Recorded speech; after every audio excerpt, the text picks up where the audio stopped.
All right, so I thought for a cool video idea, I would do a ranking of the world's music from Kingdom Hearts 1. Each world, put it in a list from my least favorite to my favorite world's music. So there are 12 in all that I've decided to rank. I'm going to start with the very worst ones and then move to the very best song, in my opinion. The repetitiveness of the song is enough to drive any person mad, I think. The melody, of course, is a banger. Alan Menken did a super, phenomenal job with the soundtrack of Little Mermaid. There's no doubt about that. But that's not really the issue, I think. I think the problem is that the song is that it gives you no time to breathe in the Kingdom Hearts version. There's always a melody line being shoved down your throat during the song, which commands a lot of attention to the brain and can become fatiguing easily. The song loops at 47 seconds, so if you play this world for an hour, you're going to hear the track about 80 times. And all of it will be commanding your attention with its constant melody broadcasting with no breaks or breathers, enough to drive anyone a little cuckoo, perhaps. All right, so at spot number 11, we have the Peter Pan interior ship, Captain Hook's pirate ship. So I want you to tell me what you remember of this theme. I'll wait. Maybe a melody or like a rhythmic line. It's hard, right? It kind of suffers from from another song effect that I'm going to be talking about in the next spot, where the melody is there, but it's just not very strong or memorable, or it gets too complex to get stuck in your head for hours, which I think is fine, because if you're going to be listening to a song for hours on end, it's okay if there's a little complexity in the track. That way, the listener isn't going to be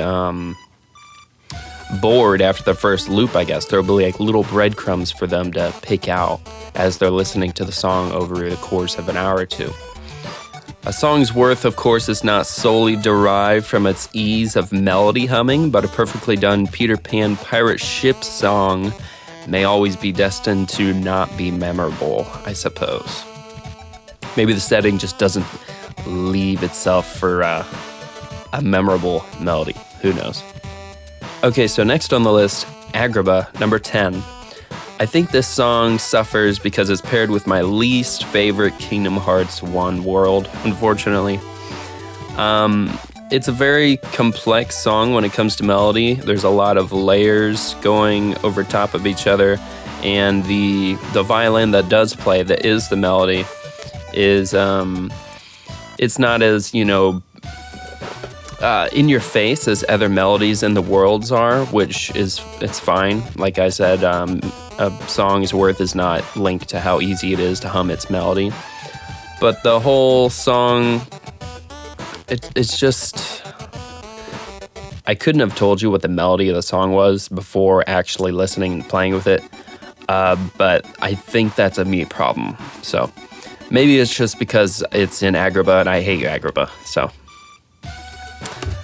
in number 9, Olympus. The song is dense with lush brass swells, but the sheer amount you're going to hear this song in the game kind of hurts it for me, because you're always going to be traveling back to this. It's like a hub area in the game. You're going to be doing tournaments in the beginning of the game, middle of the game, and at the end of the game, and far beyond that to get to Sephiroth or the Titans.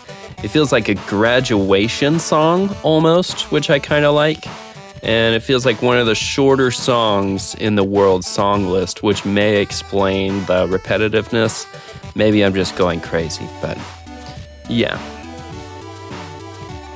In number 8, we have Tarzan. I like the unison of the flutes together in the melody, but the accompaniment gets a little stale over time with those constant snare hits hitting on the same beats throughout the entire song. I do like the B part of the song where the tension rises and you're kind of unsure of where the song's gonna go. It gets very spooky and then drops you right back where you left off. Loops it right back into the more like happy and jovial vibe of the song. Really makes me feel like I'm a European gorilla killer.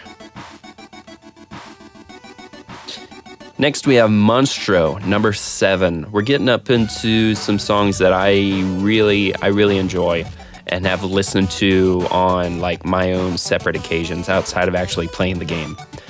Monstro is a very classical sounding song, which I love. I think it has to do with the time period Pinocchio takes place in, is why they chose to do such a classical sounding song. The song being in 6/4 time is a great touch, which turns the song into a sea shanty.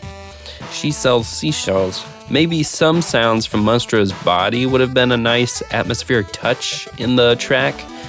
It's kind of like how Ocarina of Time had, but I mean that's nitpicking. It makes me want to dance in a Monstro's belly. The melody is super catchy, and due to its short length, is easy for people to catch onto and get in the groove of the song. It repeats, when a melody repeats its phrases in a short period of time, but you have other things changing, like the harmony or the rhythmic section, it's a really good way to get the listener's attention, because then they know the melody you just played, but other things are changing to keep it still fresh. At number 6, we have Destiny Island.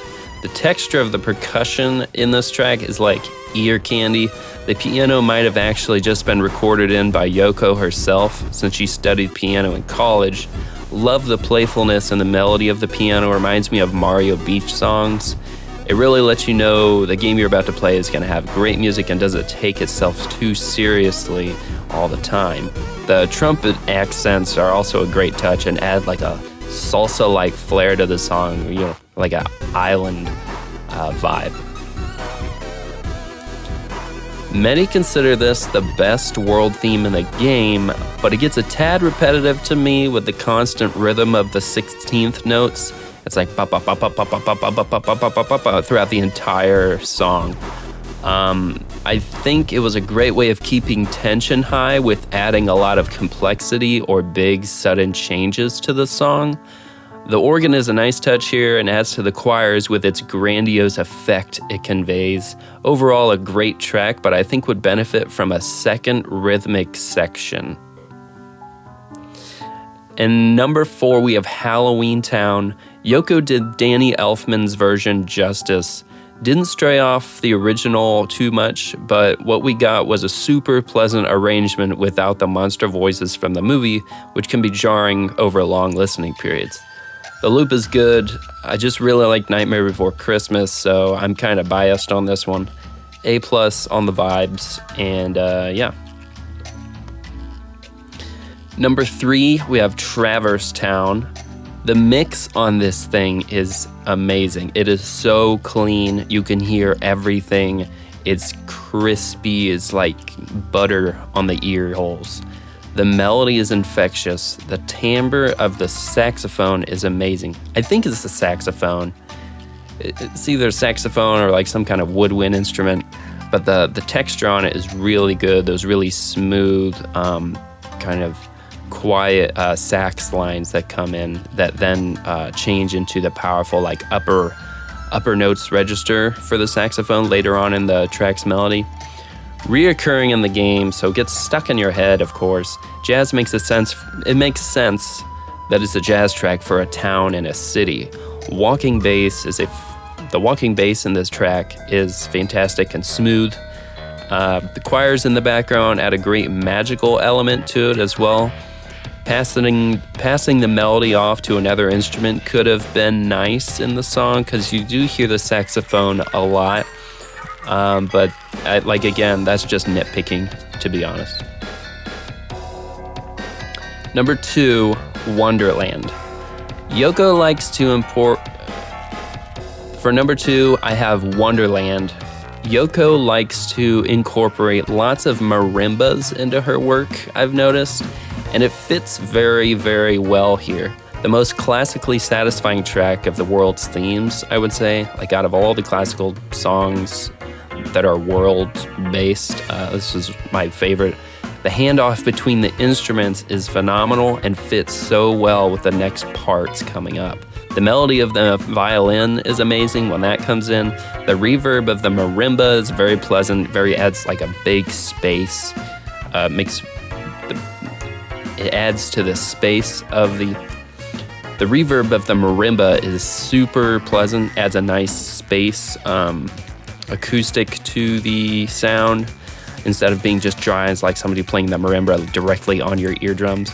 Most fun track, very bubbly and danceable. I think the classical nature goes well with how old the world of Wonderland is, kings and queens, etc. And the marimbas add to the foresty parts of the world, while the violin part is great with the house themes of the world too, because you spend a lot of time in like old-timey kind of buildings and houses with doors and furnaces and windows and stuff of old English nature and that. At number 1, I have the 100 Acre Wood. This song is like a big warm hug. The instrumentation plays with jovial, bouncy melodies and a warm, like string accompaniment behind it, as well as twinkling glockenspiels with a beautiful oboe melody thrown in and full-body cello lines. The track is like a cornucopia of RPG. The track is like a cornucopia of RPG town themey goodness.